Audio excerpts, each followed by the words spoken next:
It's like those apostles and those preachers that come in late. They don't sit with the crowd. And they have an armor bearer. I'm sorry, I'm making fun of you. Tell your preacher if he does it, I'm making fun of him. And then they have an armor bearer carrying their Bible for them.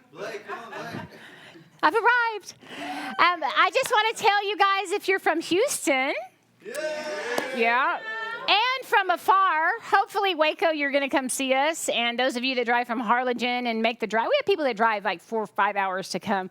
We are having church next Sunday, and I know. Not that we haven't been having it already, but we are so excited to get together, get the whole band. When we very first started, we saw Vic take a picture of himself, and he was playing at home with the band that was playing here. So we're just excited to be with you guys, to worship with you guys. The address is going to be on the screen, and we're going to be emailing that out. If you have never gotten an email from us, in the feed, give us your email, and we'll start giving you updates. We'll annoy the heck out of you with updates. Maybe, not really. So number 2, thank you guys for giving. As we're getting a new building, of course, it has some cost to it. We have someone that donated like 18 gallons of paint, which we're really excited about that. A contractor. Thank you, Ken, for getting us the hookup for that. And we're getting new sound things that'll be ours. At the other church, it was all there. Most of it was there. And we're getting new cameras and things like that. That's my grandbaby. She's the only one. It's deliverance in the back room that's happening. Those were the old days. But anyway, so thank you for giving. You guys are incredible. You can give at iamgodshouse.com at any time. And then there's a phone number on there that you can give. And then some people mail their stuff in. So I'm going to tell you guys a funny story, and then we're going to get really spiritual. You ready? Here's my funny story. We have a personal ministry called Key to Justice. So when we travel and things, that goes through there. It's a 501c3. If you want to give to that, I'm just kidding. And we get a $3,000 check every month. And I mean, y'all, I'm like a kid. I'm like, how did somebody know? They had to know that we had a personal ministry, number one, and know our address, not to send it to the church. And I mean, every month for at least 5 months, huh? I'm like, it's like a secret admirer. And they don't put their name on it, And Darren and I are like trying to figure out who it is. Well, Teresa and I were sitting down and doing books. This is why you don't want me to do your books. Vicky's going to be like, thank God, because I used to do books and they weren't good. We get a housing allowance. Part of our salary from the church is housing. So it's really great whenever we get to, it's not taxed because it's like, what do you call the pastors lived in like what do they live in, the houses that pastors live in? Something like that, yeah. Yeah, parsonage or something like that. So we get that and it's not taxed. Well, Sheila got online and set up an automatic withdrawal to pay for the mortgage and bills and things like that with the money that's from us for salary. Does that make sense? In my mind, I thought it was just going through the air. I didn't know it would come through the mail. And so the $3,000 every month that we're so excited about is from us to us. And Teresa's like, this isn't adding up. We should be $3,000 bigger every month, but it goes right into the bills for the happy house and the happy house. Is that not so funny? So I like to tell these stories because it's kind of like when I told you guys I forget my children's middle name, just so you'll have grace on me.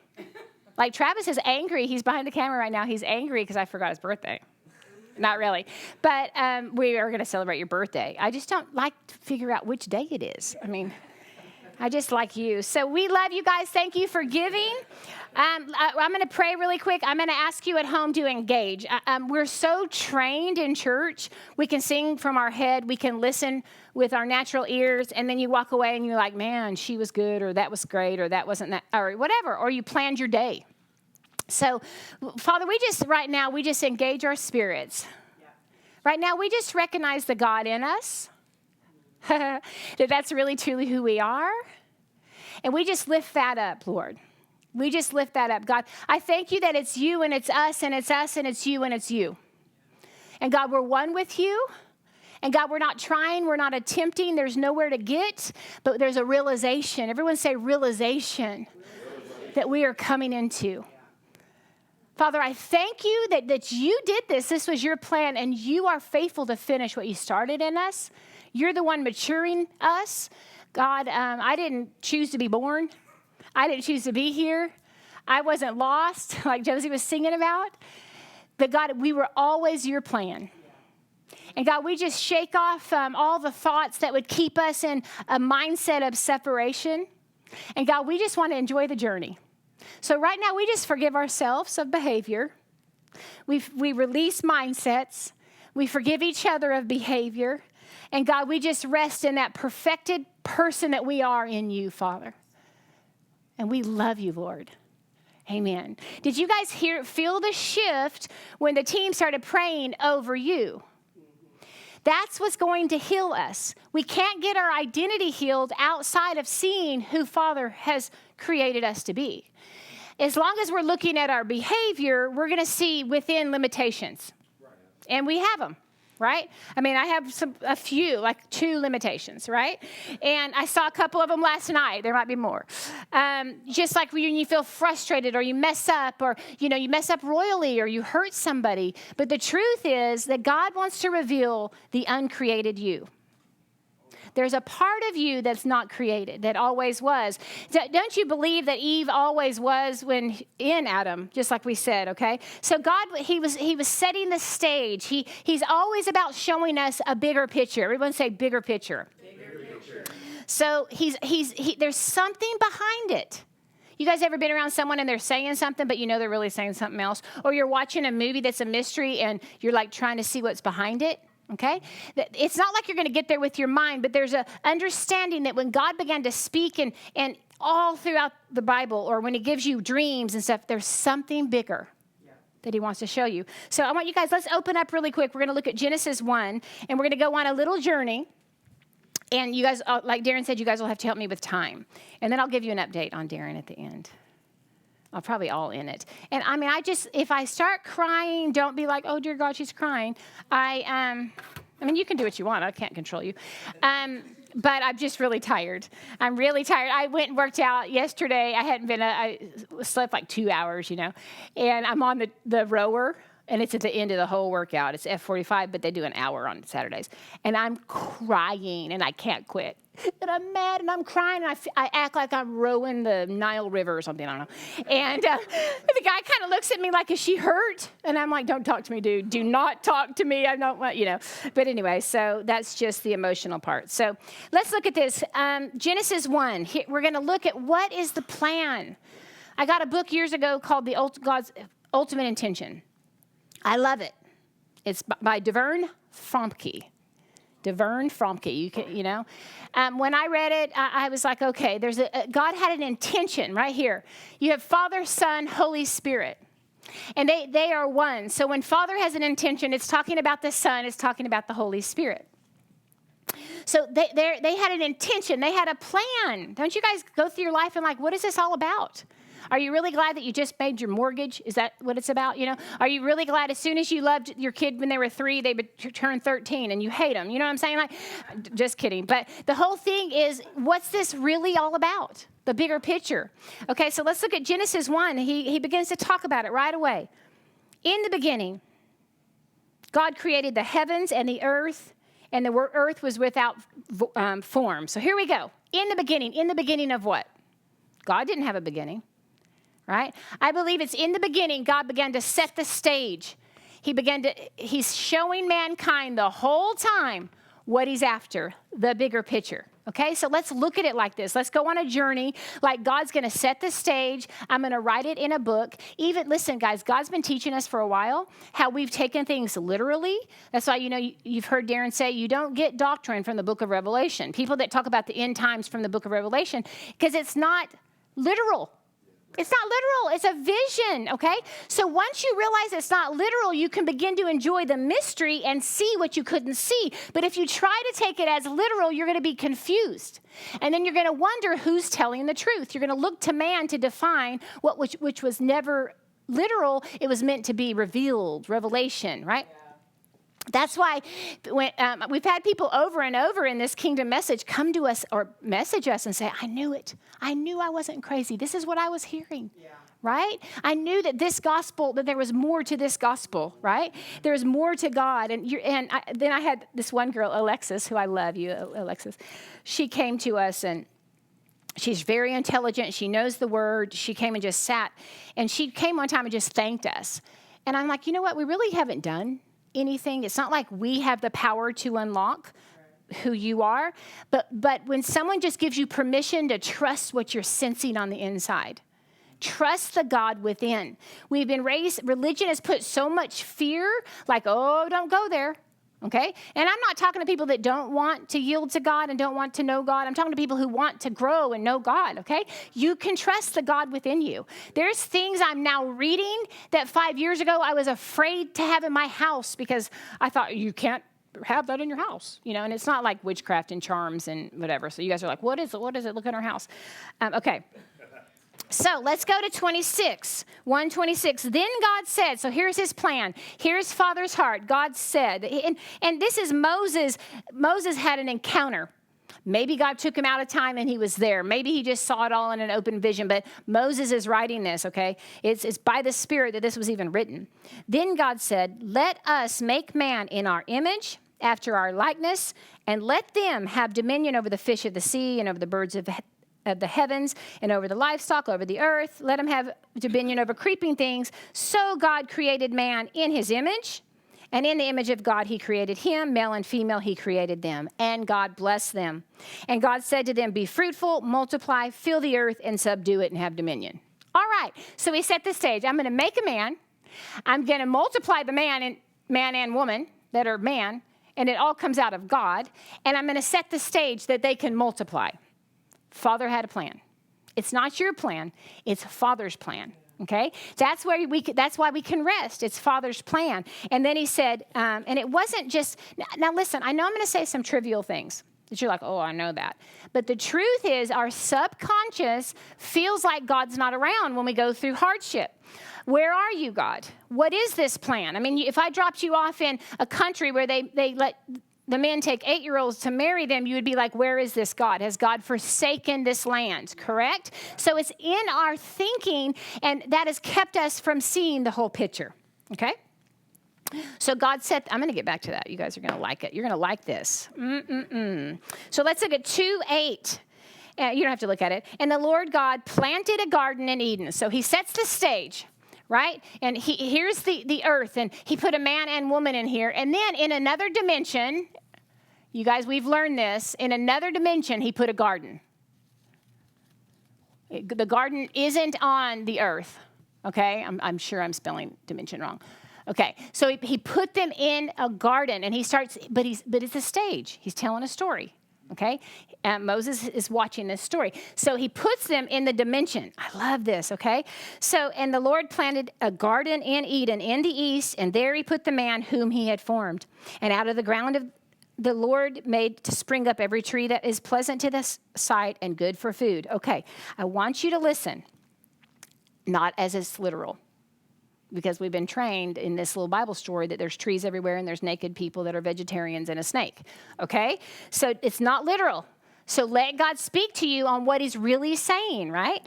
The tree of life was in the midst of the garden, which represented Jesus, which is God saying, I have a plan, okay? And the tree of the knowledge of good and evil. So we're going to put this here. This isn't the garden, but the tree of knowledge. Everyone say knowledge. Okay. Of good and evil. So we know that the trees aren't literal trees.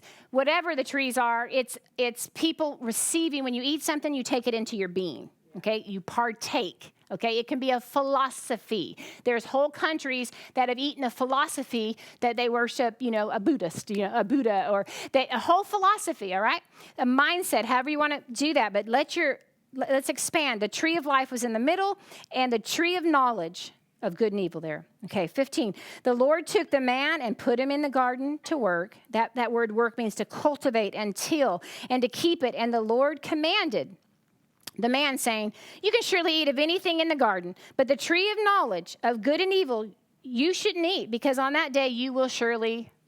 Okay, so he begins to say, I'm setting a contrast. I won't go into this, but if you look in the first chapter 1, from the beginning, he sets a contrast. When he's heavens and the earth, water and the land, darkness and light. So he's showing us something. He's setting a stage. You're sitting in the audience. Moses is watching the stage of what God's heart is for mankind, okay?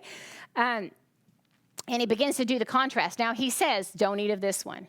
He said, because if you eat of this one, the roots of this one are rooted in death. So it's any time. Now, I know we're saying an apple, but if you take that philosophy in, it's rooted in death. It can never bring life. It's rooted in death. And so he's telling mankind, Adam, this, okay? You'll surely die. 18, then the Lord said, it is not good that man would be alone. I will make a helper fit for him. I was going to bring a big old chocolate cake and show you how God divides himself, but it's really all him, and he puts it back. I mean, is it not? Doesn't it sound funny to your mind? This is why we don't get things, because our mind doesn't get it. Adam wasn't alone. Adam already was in union with Eve. He just didn't know it. Right? But he's teaching us something. I don't believe God was talking about Adam. I believe he's setting the stage for himself. I believe he's setting, here's my desire. I don't want to be alone. I'm going to take myself. I'm going to take the glory out of me, and I'm going to receive it back, and we're going to multiply. Does that make sense? So let's expand. Go on down. 20. But for Adam, there was not found. So he goes on, and he's showing him 2 by 2, all the animals and all that. But for Adam, there was not found a helper fit for him. So the Lord caused a deep sleep to fall on the man, and while he slept, he took out one of his ribs and in the place with his flesh. And the rib that the Lord had taken from the man became a woman. And he brought her to the man, and the man said, whoa, at last, this is at last bone of my bone, flesh of my flesh. She shall be called, whoa, man, because she was taken out of man. Now, why would he say at last when she already was bone of his bone and flesh of his flesh? I believe that we all, that Adam and Eve, and as we're seeing this, it's all an expression of God. Yeah. So even as we were singing, and it goes back and forth, you are beautiful, it's 2 lovers. You are beautiful. There's none like you. No, there's none like you. I made you just like me. That's why these songs of worship, we have to be careful, because if it keeps you small, really small, and God big, then you're going to live really small and wonder where God is. Yeah. But the truth is, God never wanted to keep you small. He was out to create a bride for himself, and he's big enough. He's big enough. I mean, isn't that great? He's big enough. Okay, let's go to 3. We're almost done reading, and then we're going to kick it, right? So it talks about the serpent. We know it wasn't literal. It could have been an idea of philosophy, but it was set in order. It was God's plan. It wasn't like, oh, so sad. God was setting in order. He had to show man who man would be if they thought separate from God. Right. So man had to get a taste of what it would be like to live independent of God, although we know it's impossible to live, the word live, and be independent of God. Because the very breath that you have is God. And I know that people get really mad about that. I don't know why people get so mad when you talk about the grace of God. But anyway, but that breath, I don't care what your behavior is, God is in you, okay? He said to the woman, did God act, this is the serpent, this is the idea, this is that, did God say, you shouldn't eat of any tree in the garden? And the woman said to the serpent, we may eat of the fruit of the trees of the garden, but God said, you should not eat of the fruit of the tree that's in the midst of the garden, neither shall you touch it, lest you die. Okay, so she knew what was going on. But the serpent said to the woman, you will not surely die. And he starts tempting her. So the woman saw that the tree was good for food. So she was tempted and she was drawn away, that it was a delight to the eyes, and the tree was to be desired to make one wise. I was looking in Proverbs, and it says wisdom comes from God. It comes actually from the face of God. So here, Eve, this woman, mankind, not just a female, right, starts getting tempted to find wisdom outside of God, right? But it's all God's plan because he's brilliant, you guys. The gospel we believed is so ignorant. I'm sorry. It is so ignorant what I've believed. She took its fruit. She took the philosophy. She took in the idea that she could be separate from God, that she could find wisdom outside on her own, and she took it in to make her wise. She took its fruit. She ate it. She consumed it, and then she gave some to her honey, who was with her, and he ate it. Then the eyes of both of them were open. So the eyes of both of them were open. What were their eyes open to? It wasn't just that they were standing there naked. I know that's the Bible story we've learned, and the little kids in Sunday school giggle, right? Now they're naked. That wasn't it. It wasn't just that. Her eyes were open to what? Their eyes became open. Good question, you guys. desired to make one good husband. Then both of their eyes were open, and they knew that they were naked, and they sewed fig leaves together and they started covering themselves. I believe their eyes were open to a new reality. Okay? So let's call this a reality. I'm talking about you as well, okay? You can call this a realm. You could call this a new form. Because all that they knew so far was Eden. You can call this a world. Everyone say world. We're going to get that, okay? So I believe her eyes were open to what life would be like living separate from God. And two things came in when that happened. Anytime from that time, I love this. My notes are like a map, kind of like the $3,000 that I get in the mail every month. It's powerful. Why is that funny? I'm kidding. So there was two things that happened when this world began. So this world down here is going to be the world created, designed by Adam, okay? Designed by man. So two things. The perception, it wasn't real, but it was a perception, okay, of separation. You can only have a perception of separation, okay? That was number one. She was going to begin to see what it would be like, what a world would be like a out of separation from God. And number two, it was going to be governed by choices. This world is governed by my choices. This is the world a lot of us are experiencing, correct? And it comes down to my knowledge. Here's the problem with that, you guys. Every choice you're making in your life depends on your knowledge. So if you haven't been somewhere and you're making a decision and you're totally ignorant to it, that's going to shape your world. And this is what I wrote down. Every choice that you make in your life, I'm talking about your life as well, it was developed, it was influenced, it was determined, it was shaped, it was formed by something in Adam's world. Okay? And that is by limitation, experience, culture, opinion, philosophy, time and space. So when I'm making a choice with the perception that I'm on my own, my choice is formed, that powerful thing that's going to shape my whole life. That choice, okay, is formed by my raising, my culture, my opinion, the day I'm living in. Listen, if you were born in 1920 and you were the same person, you could imagine that, but you would think completely different. So your choices would be different and your experience in this world would be different. So Adam and Eve, as mankind, began to experience a world that they were creating in their mind. And this is what I feel like the world was, okay? I feel like their eyes were open to their own hearts manifested in form. Have you guys ever had your own heart manifested right in front of you? And God says you don't know your heart, right? And then all of a sudden you created something that you wish to God you wouldn't have created, and you're like, I did that. Right? But you did it. I know that there's all these, things talking about Bill Gates and different people that they've created viruses. They've done it on computers. They've done it with us. And then they create the answer. So they create the problem, they create the answer, and they make the money. And we're all so mad about it. But guys, our whole world, as we live with the perception that we're separate from God, we've created every problem there is. That's good. Every single problem, we created it. And then, because we started on this side of the tree, right? So we create a problem. I mean, like we get our heart broken. I've told my kids this. I'm like, you get your heart broken by that boy, but you made the choice. That choice is really what broke your heart. And who made the choice? We did. Right? And I know this makes us mad because we're Americans. We're Americans. But Jesus did not live by choice. So we're going to get into that. God, I got to vote. I got to get my, I like my opinion, but Jesus didn't live like that. And he came to the earth to show us how to live outside of time and space. But he didn't eat from this tree. So listen, even the law, when the law came in, this is one thing I want you to know as you're reading the Bible. When the law came in and it stunk, blessings and cursings, right?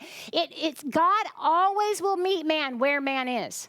Listen, if you're in the second grade and you say, Mommy, how do babies come? How are babies made? I did this with my kids. You tell them what they can handle. Yeah.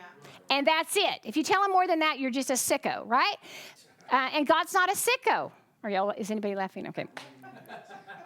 So God will meet us, man, where man chooses to live. He said he didn't want to give the law. The law was for us until another would come. Okay? So he had to come in. Mankind was destroying themselves. So he had to come in with the law. And he said, it's same as the tree of knowledge. You've created this world. If you live good, you get good. That's what the blessings and cursings were. If you live off of this side of the tree, you get evil. You do evil, you get evil. So then he came in and he brought the law, blessings, cursing, choose this, choose that, right? But that's not what the New Testament was about. That's not what the new covenant was about when Jesus came. It wasn't, I know we still quote, here's life and death, choose life, but that's from this tree. That's from this world that man created. And listen, this is so crazy, okay? Let's think about this, because there's a lot of different cultures, we would say, in this room. Every culture, every nation, every race, come on. Every family was created in Adam's world, in a world designed by man. This is not what God created. God created the heavens and the earth, and it's very clear that there was harmony and beauty and what his heart is when he set the stage.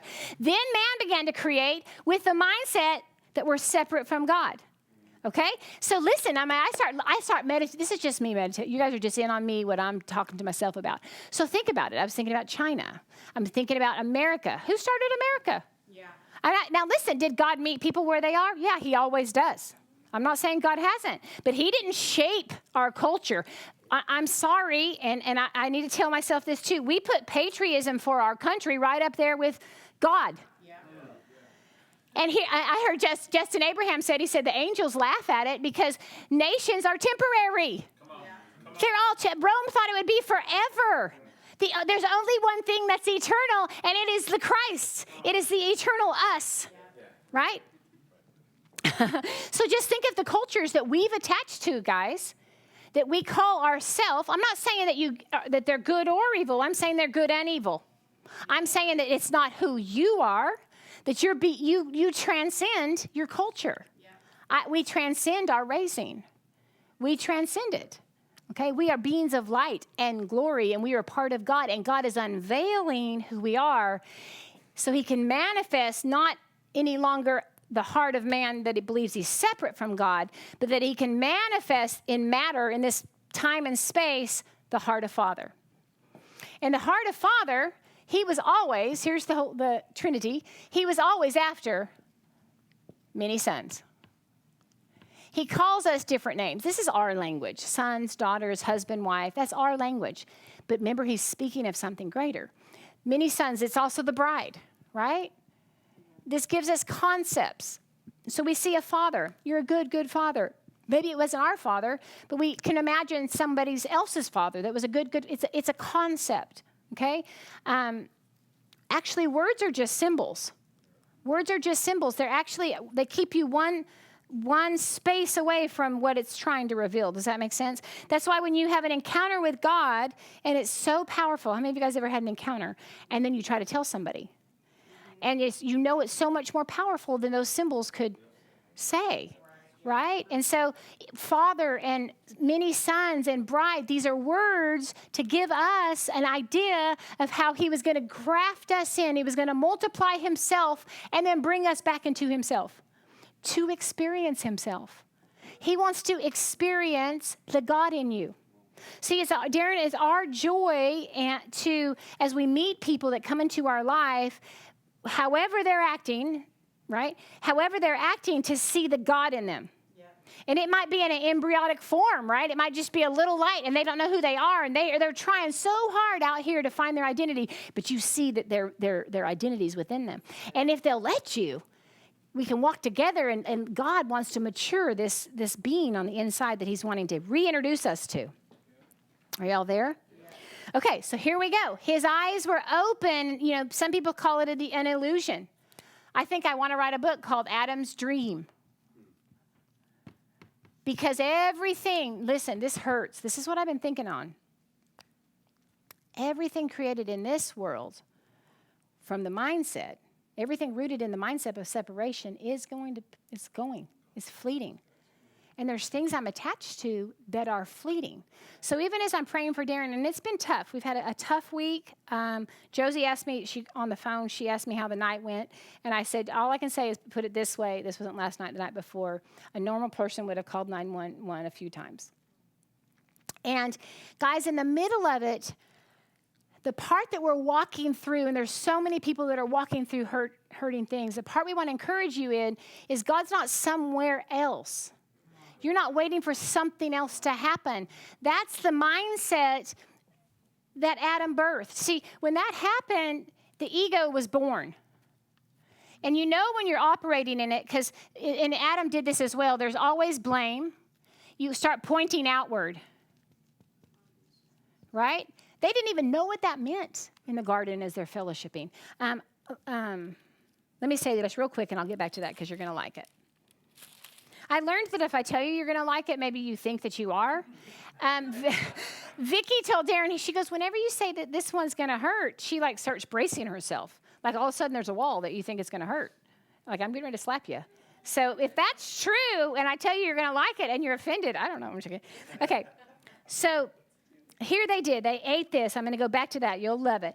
Then the eyes of both of them were open. They knew that they were naked. They started fixing themselves. They started putting a barrier between them and God. The word nakedness just is open. There's no barrier, right? And then all of a sudden, they created their own. So all of a sudden, they were creating the separation that was in their heart. Okay? And this is what's so beautiful. They heard the sound of the Lord walking in the cool of the day, and the man and his wife hid themselves from the presence of the Lord among the trees of the garden. But the Lord called to them. So they're in the garden. The cool of the day is the word spirit, wind, breath. It's the same place we meet with God now. It's in our breath. It's on the inside. It's in our spirit. It's in our mind's eye. It's the breath of God. It's the same way we fellowship with him now. And we get the picture in this dimension as God began creating mankind that he would come with them, and in the spirit they would fellowship. So here he comes, right? And he's like, and they hide. Separation. They start manifesting.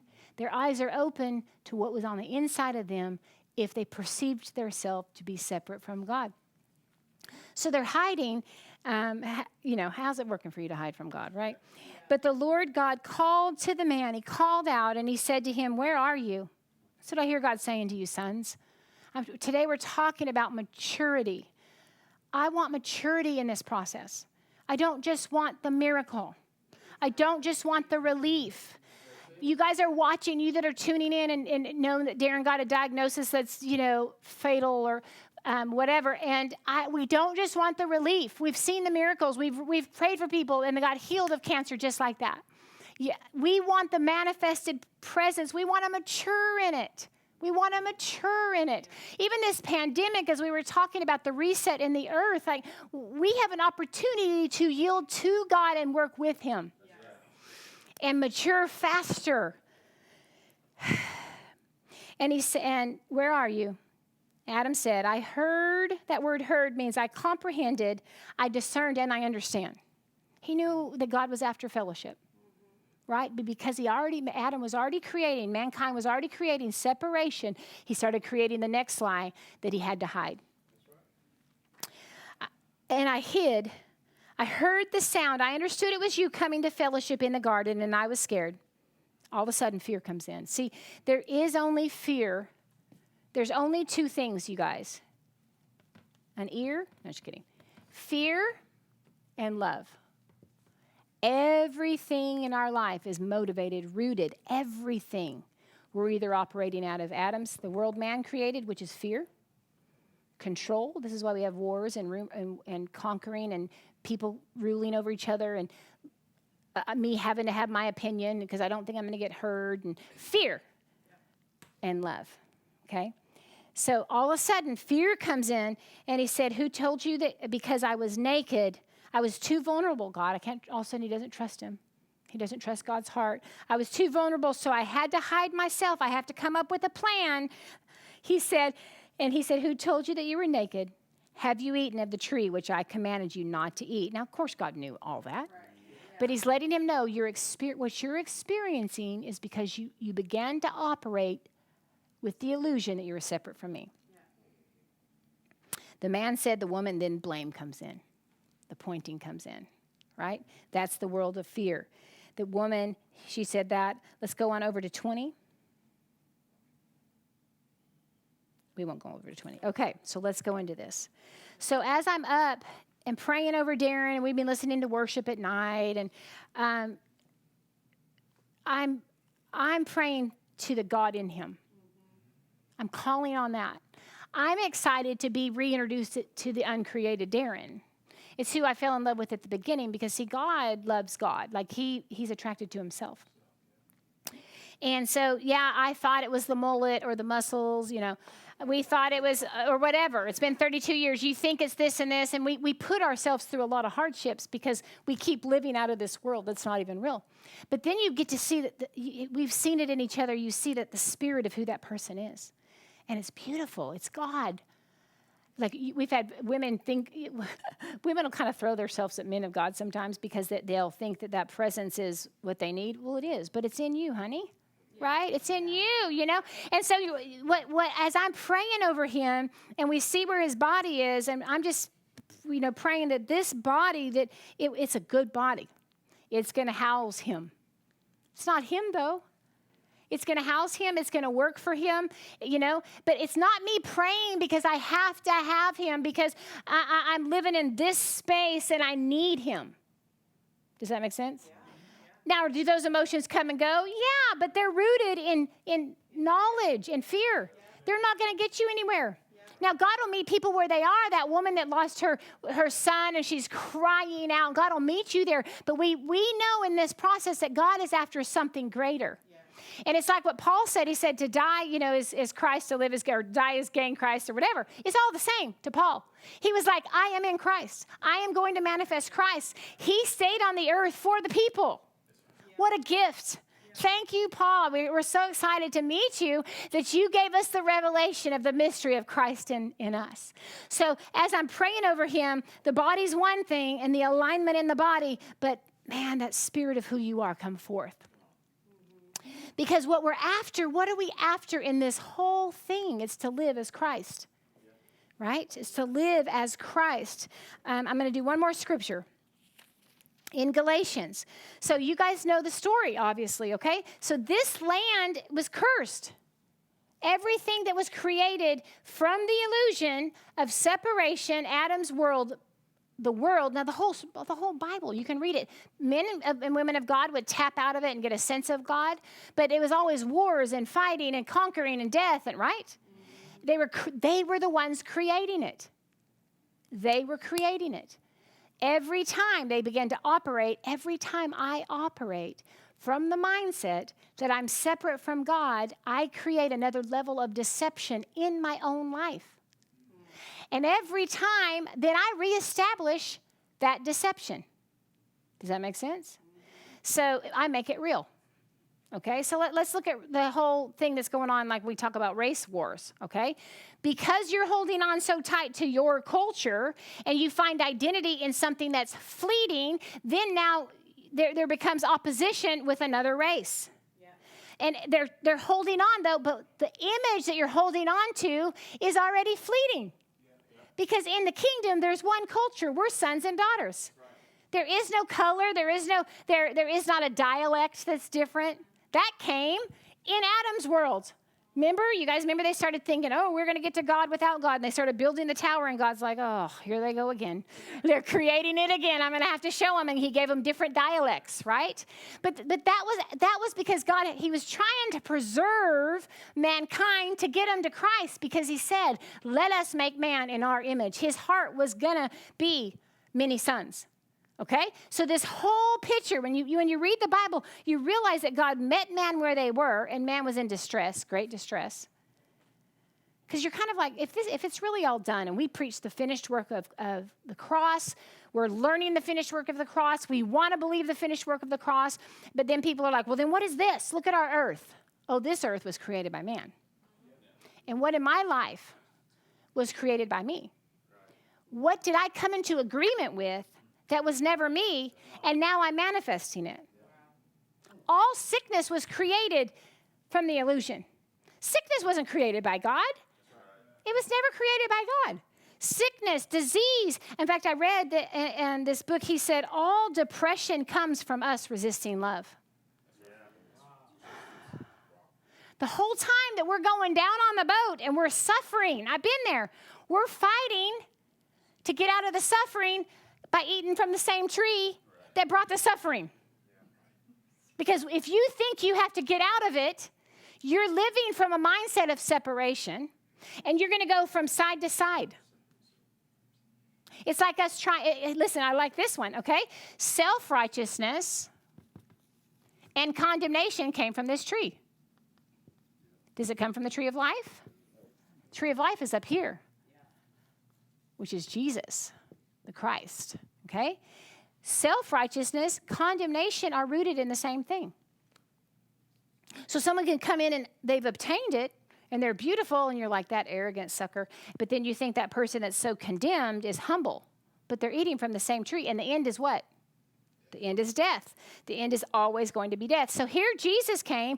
Father, the plan was already set. He sent his son, and he came to come under the curse. And he became the curse for us, and he opened the door. You know, everyone that hangs on the tree is cursed. So all of the cursings, everything that was fleeting, everything rooted in the knowledge, Jesus took upon himself for mankind, right? And he opened the door to show us how to live. This has always been the plan, how to live as his Christ, one with Christ, the many sons. He said, let us make man in our image and in our likeness. And then he set out the plan. And we read it like it all happened right then. But it didn't. It didn't. The first son, it said Jesus was the only, we used to read it, you guys probably did too. Oh, God only had one son, and he sent his only son. Like, I wish he would have had three.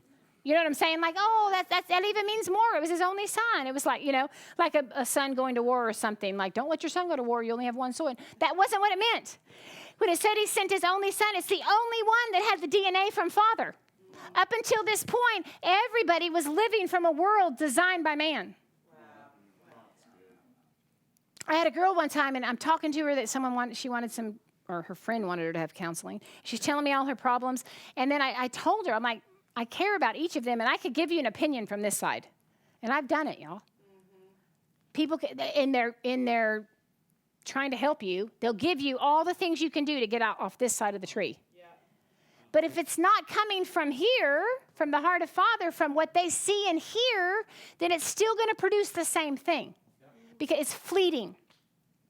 Anyway, and so I realized she didn't really want anything to do with, like, God.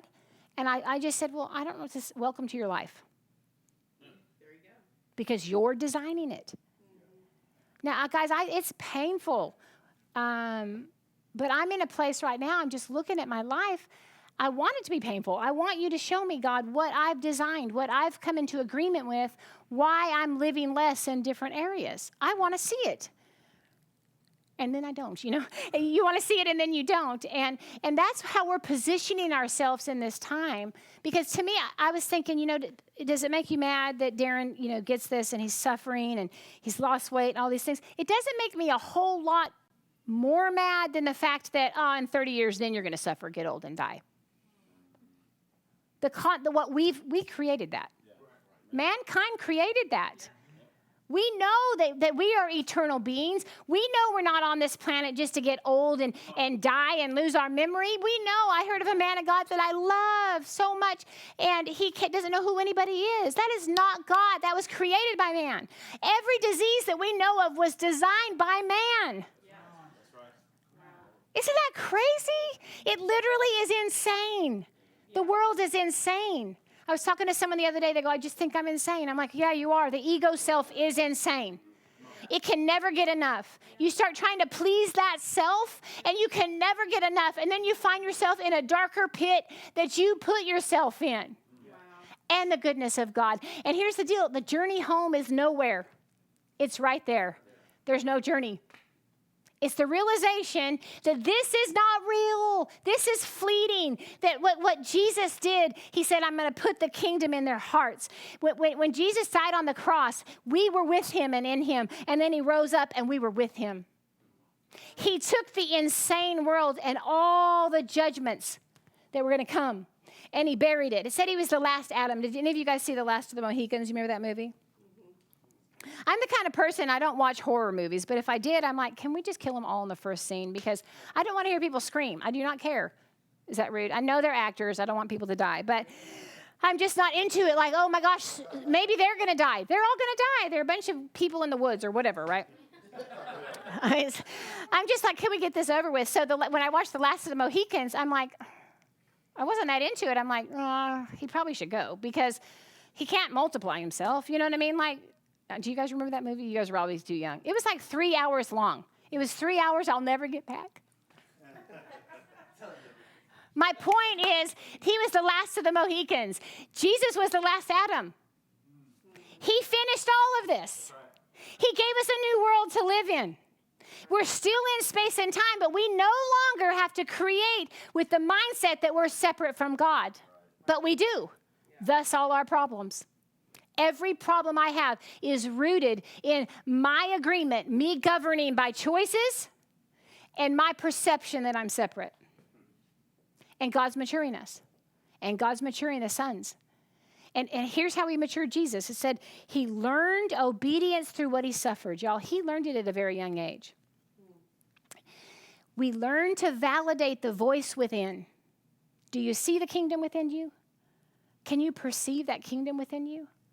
The more you validate it and use space and time to validate what you see and yield to it, do what you see, the more it becomes your reality. Have you guys ever been, you've had a dream or you felt like God said something to you and you kind of were nervous to say it and then you said it and it became real? Okay? What's within you is looking to manifest and become real. That's what the kingdom is. Okay? Just like when his eyes were open, Jesus said, and Paul said, they said, open their eyes. They came and they said, open their eyes to the new reality. Right? There's a new world. Open their eyes, God. That our eyes would be open again, not with the world that we're creating, but with the world that was created for us. So we no longer are manifesting what's in our life that was broken. We're manifesting heaven, which was always the plan, that heaven and earth would become one. I can't do it without seeing. We cannot do it without seeing. We cannot read the correct book and get the right theology and manifest heaven. Yeah. I'm glad that we're getting good theology, okay? But all of these things are tools to teach us to abide. To abide where? To abide within, to allow what you see and what you hear Father doing to become what you're doing. To experience union and not just talk about it. So as we're facing these things, I'm like, God, I want to experience you here. I remember one time when I went through some depression after I was life flighted and that whole thing years ago.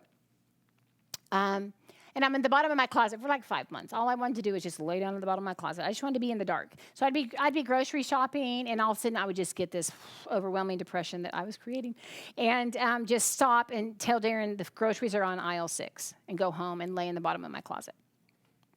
The church people didn't know. We actually had people living with us. They didn't know. They weren't very smart because, anyway, just kidding.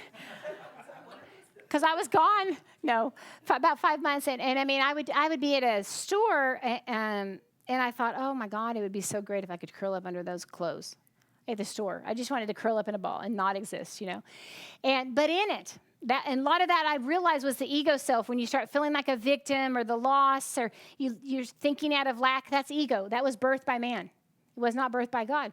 So I'm there, and you're going through all the files in your head and how to escape it and blah, blah, blah. And at the bottom, because I had encountered God, and he had changed my life, and I was introduced to the God in me.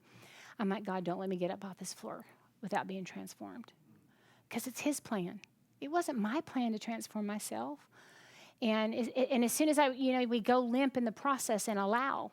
It's one thing I'm just seeing. It's so powerful just to allow God to mature us. There's things we're holding on to from this space of who we think we are that are grounded in fear.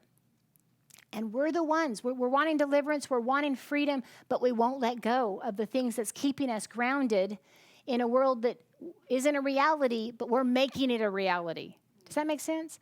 And so then God's like, let that go. A huge one is judgments, and not judgments like we've been taught all our life from the Bible. Bigger than that. Not, that girl, she's going to hell. Not just that, okay? But we judge, if you watch yourself, we judge every situation usually. God had told me to pull back from movies that you're constantly looking at who you think is good and who you think is evil. Politics are a big one. Guys, that person that's doing wrong, I'm not saying God's like, oh, you're doing wrong, okay? But I'm saying God's redeemed that person. They do not know that they have been redeemed. They do not know that the price was paid, that inside of them is a seed from heaven that he wants to manifest. So what if, rather than cursing them and living from the same energy, we started praying for them that the light would come forth? There's some wicked things happening. I know God's exposing things in this nation, but most of the voices from Christians are coming from this space. They're pointing the finger, and I'm like, come on, dude. When you go home at night, you know you're full of perversion. I'm not trying to be rude, but yes, I know they're trafficking children, and it breaks our heart. And I know that your sin isn't as great as their sin, but it's all the same. It was birthed by us believing that we're separate from God. Okay? And so the whole thing is giving it all to God and being free from all of it. None of it's who you are. If you're really not that perverted person of whatever you're doing in private, then they're really not that person either. You know what I'm saying? And so as sons of God, as we can begin to govern from this place, when Jesus showed us our big brother, we were cut from the same cloth as Jesus, right? He showed us how to operate from heaven. Forgive them. He took their judgment. Wouldn't that be crazy? Wouldn't we be crazy? Like to the world, if we see someone that's just so horrible and we just go ahead and take their judgment?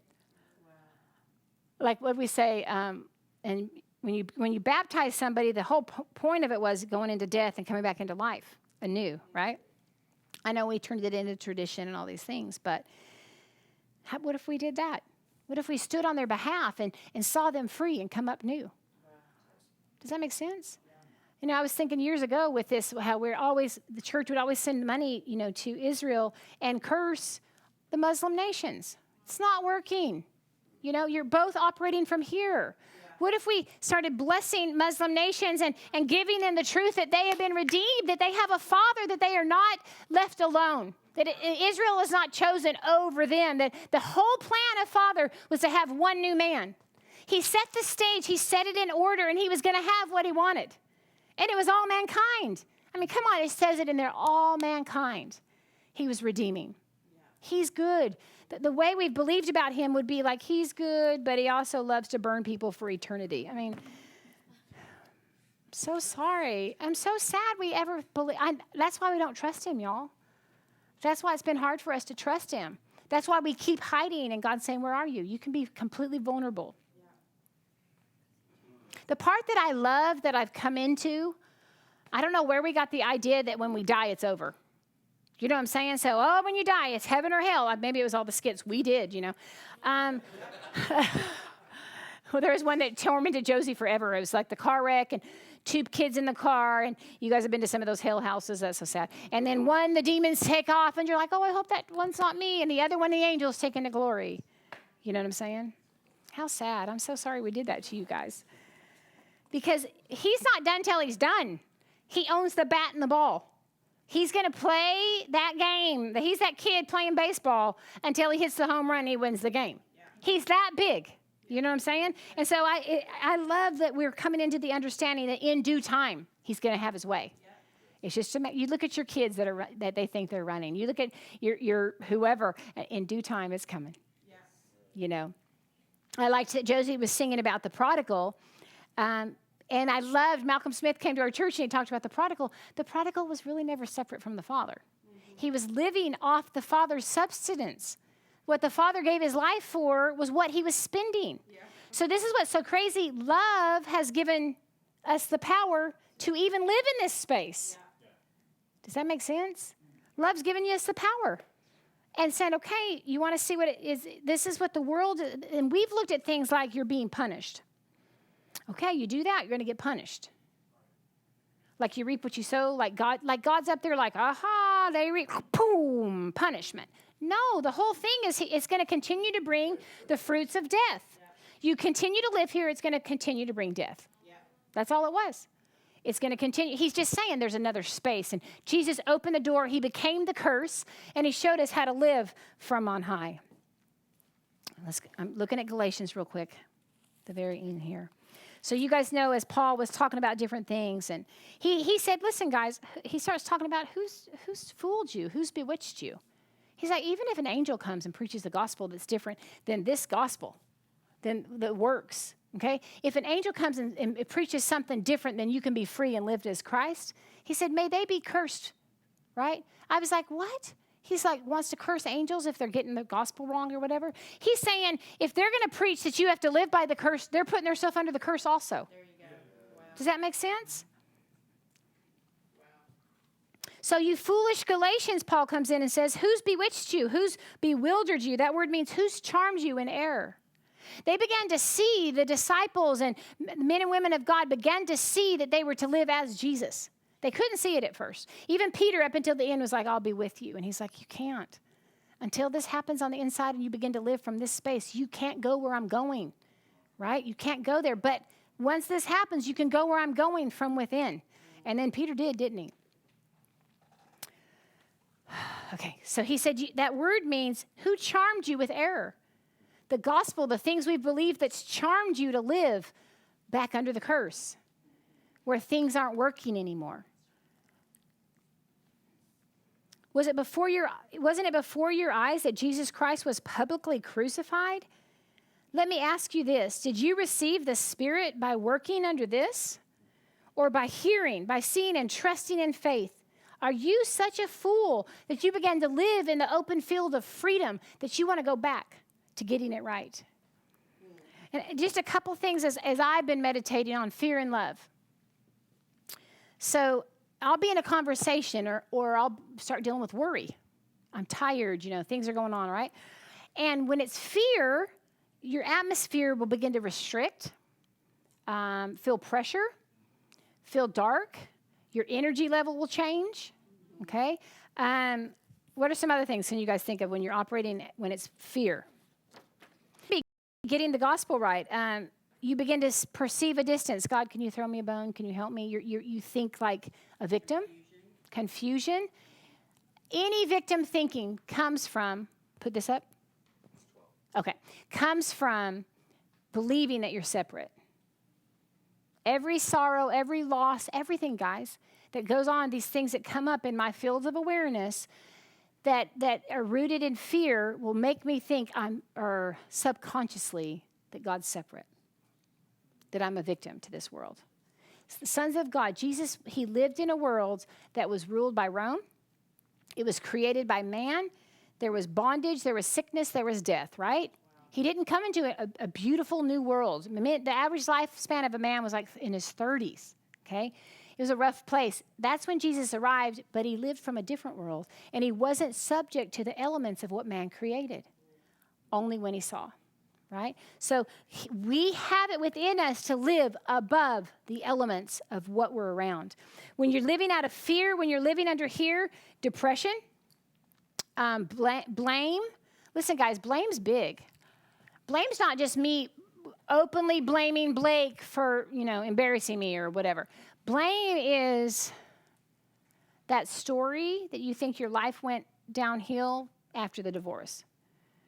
That story that you believed that if you wouldn't have lost your dad, or if you wouldn't have been molested, or if you would have been born in a different family, or if you would have, that is blame. It's giving an excuse for you to stay in darkness. And those are the areas I'm asking God just to show us, because they're in there. He'll just show you and he'll pull it out. It doesn't have to be a painful thing. He'll show you and you pull it out, and then you realize, oh, that wasn't ever me anyway, right? And love is where you begin to experience union. We do it here and there. Some of you guys are learning to do it more and more. So you're in the middle of a situation that should be fearful. It should be stressful. To a normal human, it would be.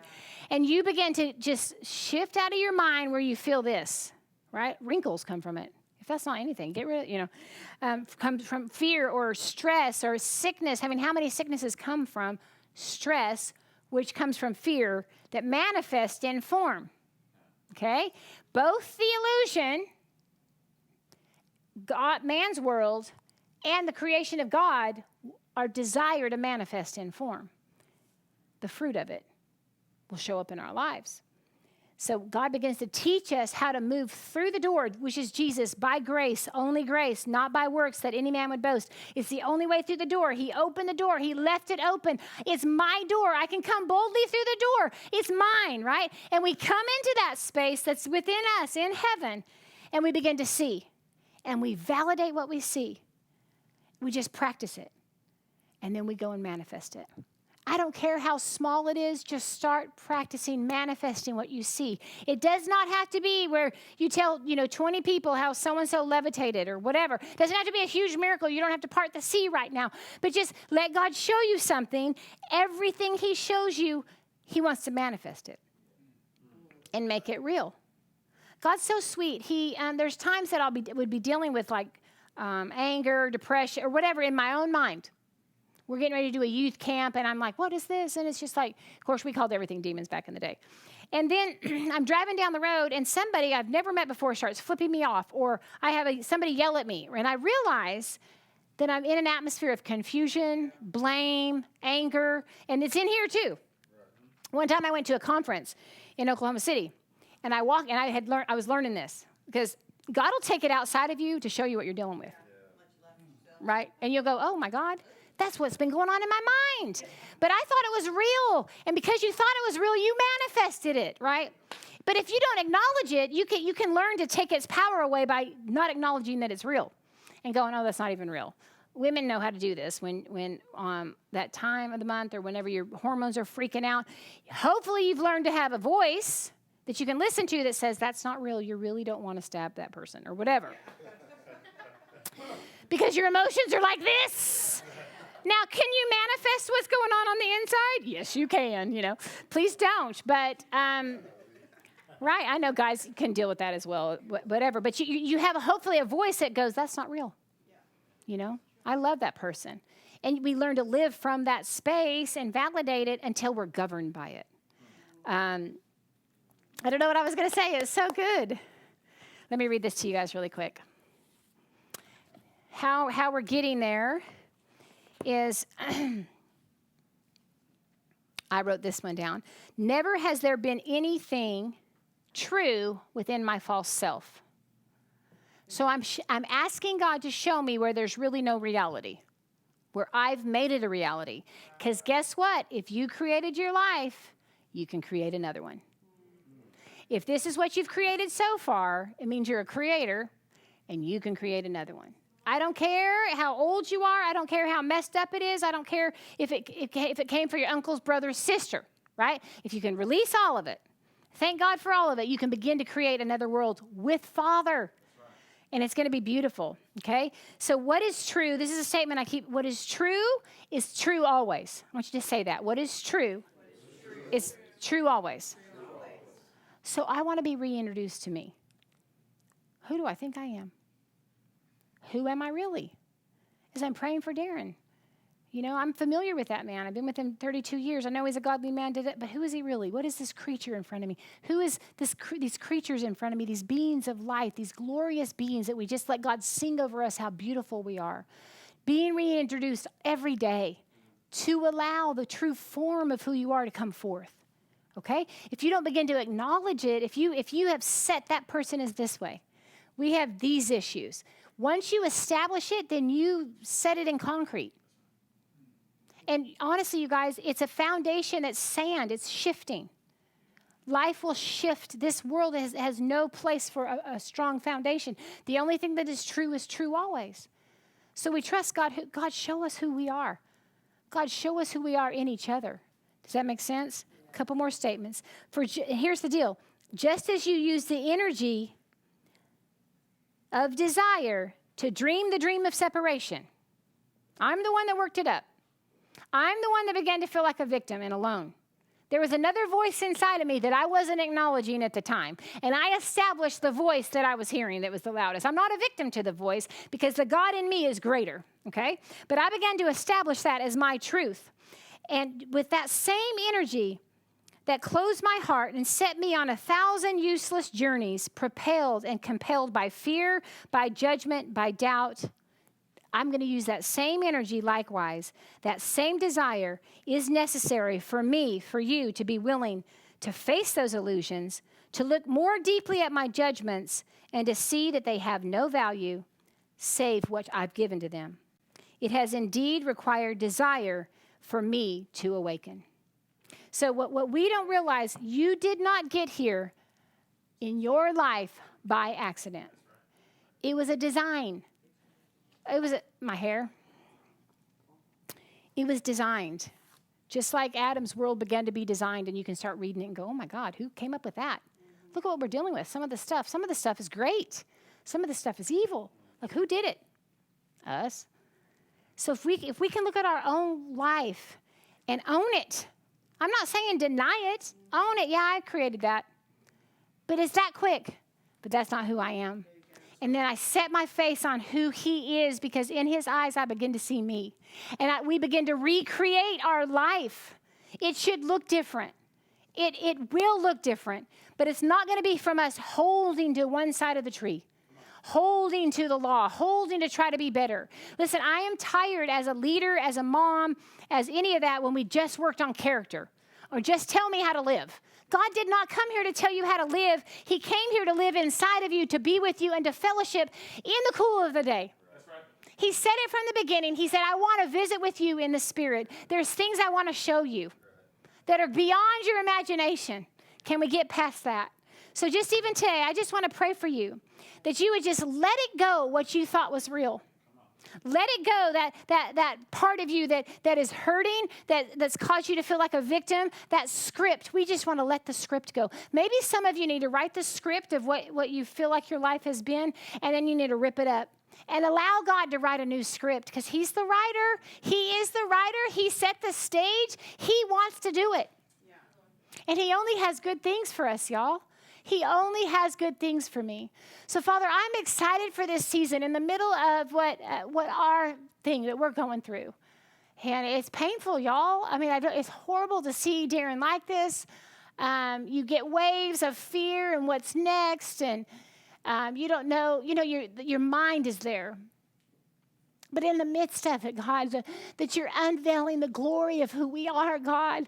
God, what a tragedy for us to live on the earth and not manifest the truth of who we are. God, I don't want to manifest out of who I think I am or what I've come into agreement that's fleeting. Lord, it's painful to look at it, but I want to see everything I've created that's fleeting. And I want to join you in creating things that are eternal, because I'm eternal. Come on, you guys, say that. I'm eternal.